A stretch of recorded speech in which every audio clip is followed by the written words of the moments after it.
My name is Maria Roseni Alvero. I'm called Nini. I was born in Manila, the capital city of the Philippines. But presently I'm in the Bay Area, a resident of in the East Bay. I am on a temporary assignment, if you may, here, but I've been here for 5 years, working for the government of the Philippines as the Trade Commissioner. Individuals or companies who want to do business in the Philippines, they come to us for information.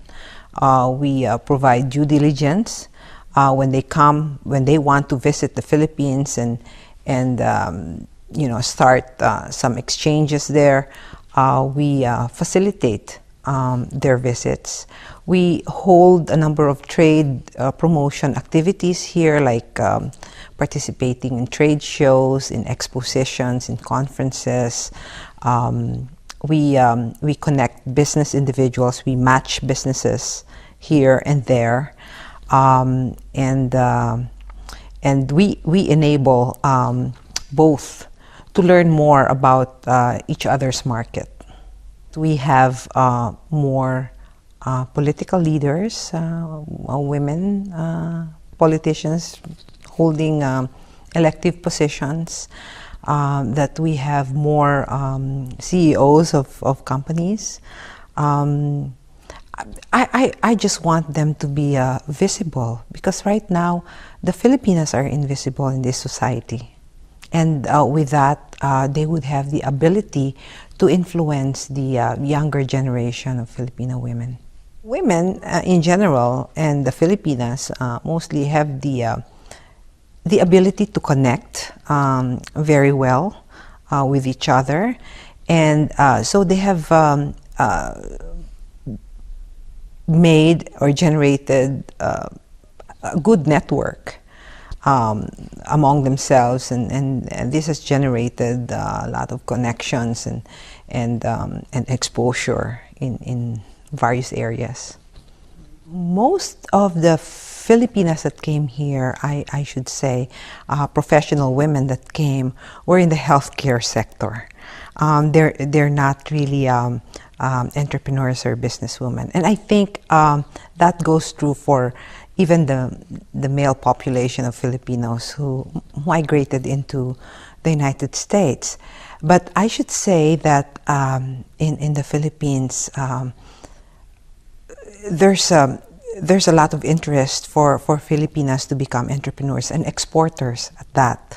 A lot of our small and medium scale industries are run by Filipinas, and I should say that here in the US, a lot of women are also looking at bringing products from the Philippines, especially those design-oriented products. All these Filipinas had the drive to succeed. Of course, as immigrants, they're second-class citizens of this country, and so they had to work harder. And not only because they're not from the mainstream, but also because they're women. I think that FWN for the younger generation, I think, should be focusing itself on a cause, and to me, education is a great cause that FWN should be championing.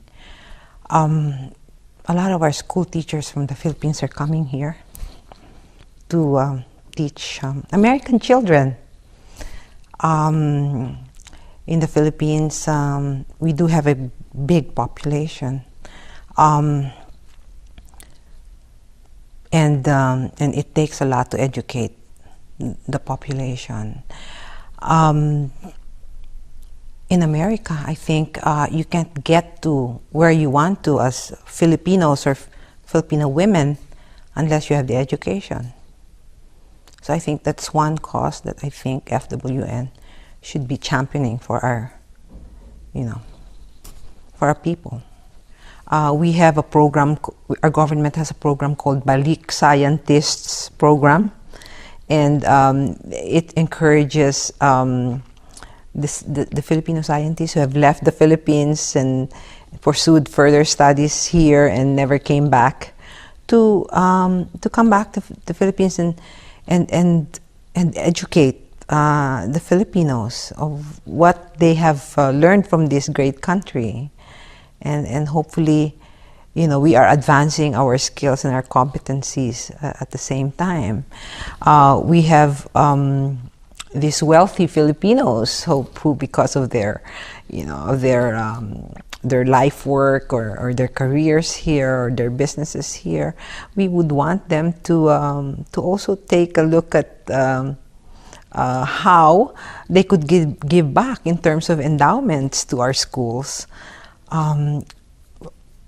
We are in dear need of equipment, laboratory equipment in schools, and any kind of donation or any kind of endowment from these Filipinos here would certainly go a long way. Young people, I think